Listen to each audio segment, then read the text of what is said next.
Hello friends, आपका स्वागत है पीजी स्टेनो क्लासेस में। मैं 100 शब्द प्रति मिनट की गति से डिक्टेशन प्रारंभ करने जा रही हूँ। प्लीज़ सब्सक्राइब और लाइक कीजिए।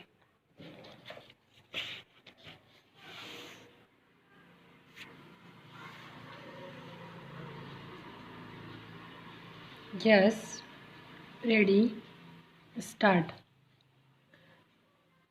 भारत गांवों का देश है। यहाँ के 70% लोग गांवों में रहते हैं। हम गांवों के महत्व को नकार नहीं सकते। पंचायती राज का अर्थ है कि भारत के ग्रामीण क्षेत्रों के निवासी अपने गांवों का प्रबंध स्वयं करें। भारतीय संविधान के राज्य के नीति निर्देशक सिद्धांतों संबंधी अध्याय में पंचायती राज का प्रावधान है। राज्य इस बात का प्रयत्न करेगा कि देश में पंचायती राज की स्थापना की जाए। पंचायत राज से ग्रामीण प्रशासन अधिक लोकतांत्रिक हो सकेगा। इससे विकास योजनाओं को लागू करने में सुविधा होगी। स्कूल अस्पतालों की स्थापना से ग्रामवासियों को लाभ होगा। इस दिशा में निर्णय लेते समय स्थानीय जनता का योगदान अवश्य होना चाहिए। Full stop. Para. Pandit Jawaharlal Nehru ने कहा था, पंचायती राज व्यवस्था से निर्धन लोगों को विशेष लाभ होगा। पंचायती राज ग्रामीण क्षेत्रों में प्रचलित सामाजिक और आर्थिक अन्याय को समाप्त करेगा। अधिकतर गांवों में थोड़े से धनवान व्यक्ति होते हैं और अधिकांश जनता गरीब। जहाँ तक धन पर आधारित शक्ति का प्रश्न है, धनी वर्ग निश्चित ही शक्तिशाली होता है। परंतु गांवों में ग्रामीण सरकार या ग्राम पंचायत का निर्माण एक व्यक्ति एक वोट के आधार पर किया जावे तो ग्राम पंचायतों में अवश्य निर्धनों का बहुमत होगा।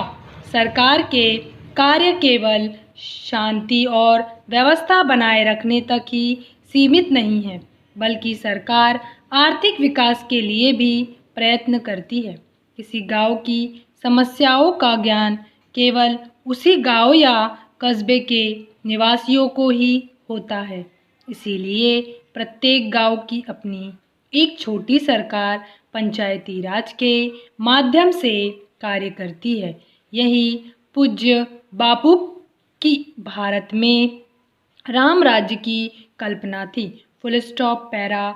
समाज का गठन सभ्यता के विकास के साथ जुड़ा हुआ है। जैसे ही समाज का गठन हुआ, आपसी संघर्षों की शुरुआत हुई एवं उन संघर्षों के शांतिपूर्ण निपटारे के लिए पंचायती राज संस्थाओं का उदय हुआ। इतिहास साक्षी है कि प्राचीन भारत में केंद्रीय शासन से लेकर प्रांतीय शासन का स्वरूप कई बार संगठित एवं विघटित हुआ, लेकिन ग्राम प्रशासन के स्वरूप ने कभी भी अपनी मौलिकता नहीं खोई।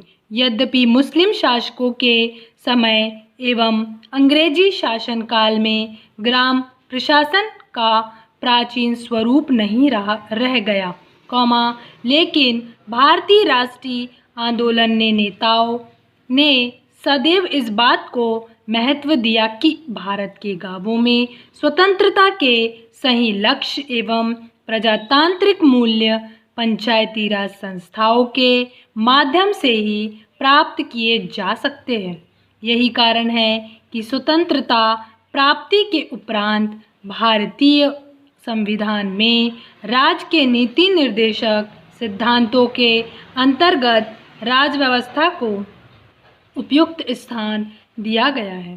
सत्ता के विकेंद्रीकरण के प्रबल समर्थक पंडित नेहरू ने मेहता समिति की शंशाओं के आधार पर 2 अक्टूबर 1959 को पंचायती राज व्यवस्था की स्थापना के संकल्प को मूर्त रूप प्रदान किया, लेकिन राज्यों के अलग अलग पंचायती राज अधिनियम होने के कारण देश भर में इसका स्वरूप एक जैसा नहीं हो सका था।